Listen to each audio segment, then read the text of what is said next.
Vitajte na Orave, najsevernejšom a najchladnejšom regióne Slovenska. A hoci tu v lete neuvidíme haldy snehu, na ktorý sú domáci zvyknutí, viac ako 130 000 obyvateľov tohto územia obklopuje dokonalá príroda a atrakcie svetových rozmerov. V tomto atraktívnom turistickom regióne môžete navštíviť najsevernejšiu obec Slovenska, Oravskú polhoru, rozľahlú Oravskú priehradu s tajomným ostrovom uprostred, sochu Ježiša Krista ako v Rio de Janeiro, či rozprávkový Oravský hrad, ktorý sa rozprestiera na skalnom brale.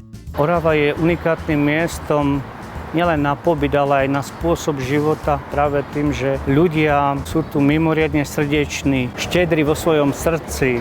A túto zaujímavosť ste vedeli? Radi ľudia navštevujú Múzeum Oravskej dediny, kde sú zhromaždené vzácne príbytky ľudí, ako žili v minulosti. Oravské prírodné úkazy a pamiatky každý deň míňajú aj kuriéri Slovak Parcel Service. Ich distribučné stredisko sa nachádza v Tvrdošíne a zamestnáva 12 kuriérov. Leto je také úsmevné pre nás.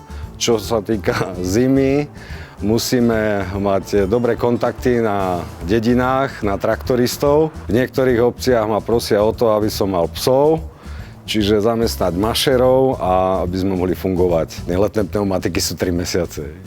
Ako teda riešia kuriéri, keď je sneh vyššie ako ich dodávky? Ide kuriér, zapadne v Oravskej Lesnej a zavolá si traktoristu, ktorý ho vytiahne, alebo už nejaký blízky kontakt v regióne alebo v tej danej dedine. A platí v súčasnosti na Orave dobre, na Orave zdravo? Na Orave dobre, na Orave zdravo, ale taktiež už to začína byť, že aj draho. A kuriéri občas zažijú aj takéto úsmevné situácie. S čím sa stretávam, kuriér, keď telefonuje so zákazníkom pomaly pol hodiny, potom sa stretnú pred nejakým nemenovaným obchodným domom, ktorý je v každom väčšom meste, ale nakoniec prídu na tom, že každý je v inom meste. Okrem prírodných krás popri cestách rozvoniavajú z oravských kolíb a obchodov aj typické pochúťky ako korbáčiky, slanina či halušky.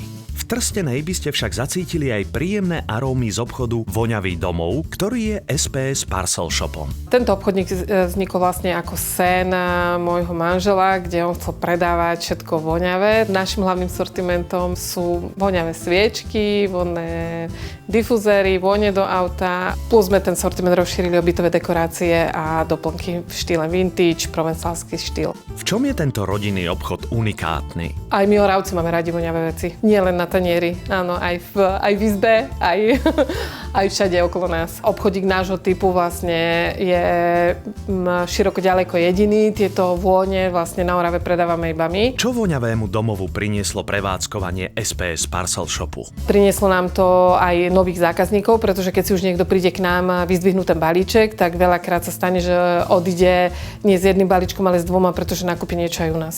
Miriam Vrabčeková je už na svojho SPS kuriéra zvyknutá. Považuje ho za kamaráta. Bez jeho balíkov si už nevie predstaviť fungovanie obchodu. Kuriér, ktorý k nám chodí, je veľmi priateľský, je veľmi ochotný. V podstate stretávame sa na dennej báze. Neberieme ho už ako nejakého kuriéra, ale skôr ako nejakého kamaráta, ako známeho. Hoci sú príbehy obyvateľov Oravy rôzne, jedno majú spoločné. Región, v ktorom vyrástli a plnia si v ňom sny, ktoré sa niekedy skrývajú v balíkoch.